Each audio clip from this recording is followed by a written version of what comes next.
तो पुण्यात्माओं, गीता जी में कौन सा मंत्र बता रखा है, कौन सी साधना बता रखी है? गीता जी में यज्ञों की जानकारी है 3रे अध्याय में 10 से लेकर और 15 तक,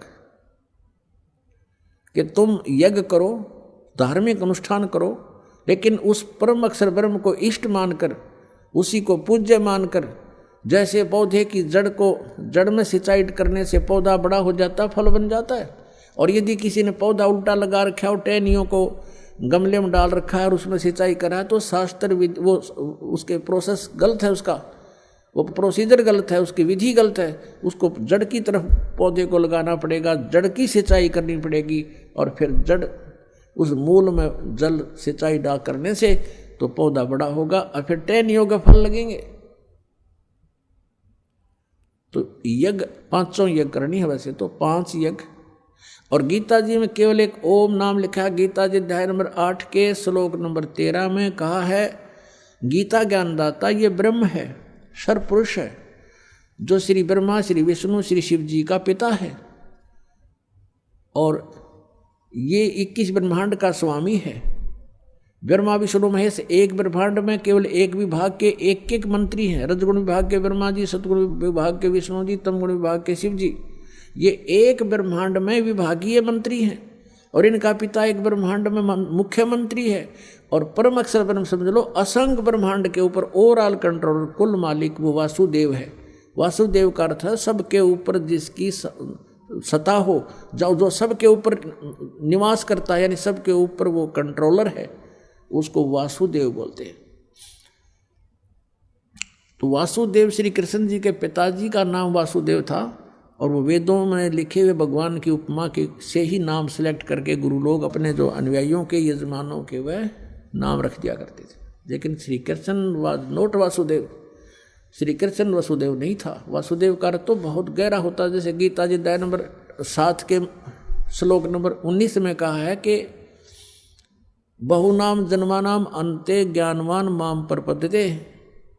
गीता जी अध्याय नंबर 7 के श्लोक नंबर 12 से लेकर 15 तक तो बताया कि तीनों गुण, रजगुण ब्रह्मा, सतगुण विष्णु, तमगुण शिव जी की जो साधना करते हैं, तो उससे उनको लाभ कुछ नहीं होता, इसलिए वो मेरी साधना ना करते।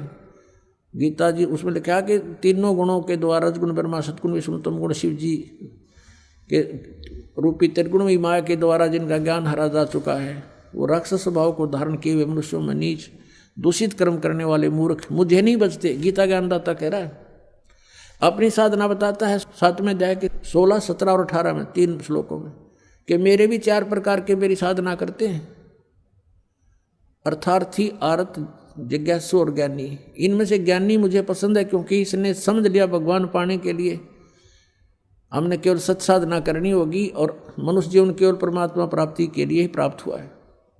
इस उद्देश्य से उन्होंने अन्य देवताओं की पूजा त्याग दी। उन ज्ञानी आत्माओं ने वो ब्रह्म साधना कर रहे हैं, वो मुझे अच्छे लगते हैं, लेकिन वो भी मेरे वाली अनुत्तम गति में श्रेष्ठ रहे, क्योंकि उनको तत्वदर्शी संत नहीं मिला।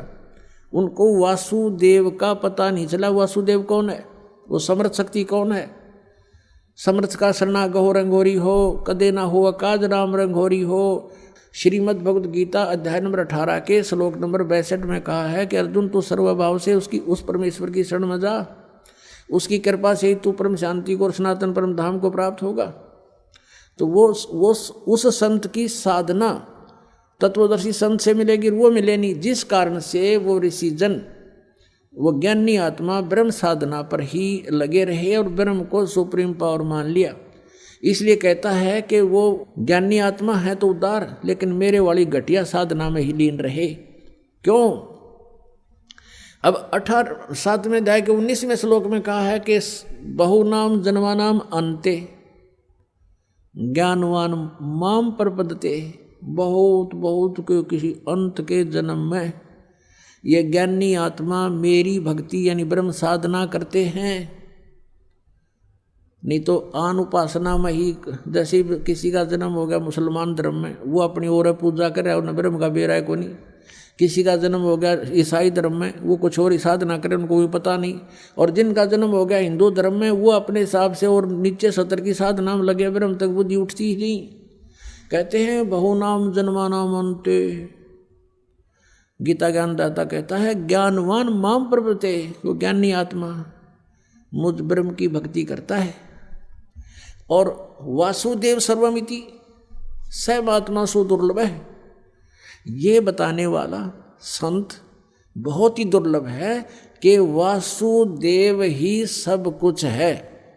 सर्वम, सब कुछ का मतलब है वही सर्वश्रेष्ठी रचनहार है, वही हमारे पाप कर्मों के दंड का नाशक है, वही हमें सुखी कर सकता है, वही हमारे जो ना प्रारब्ध के दुखों का निवारण कर सकता है, वही हमारी आयु बढ़ा सकता है और वही हमें पूर्ण मोक्ष प्राप्त करा सकता है।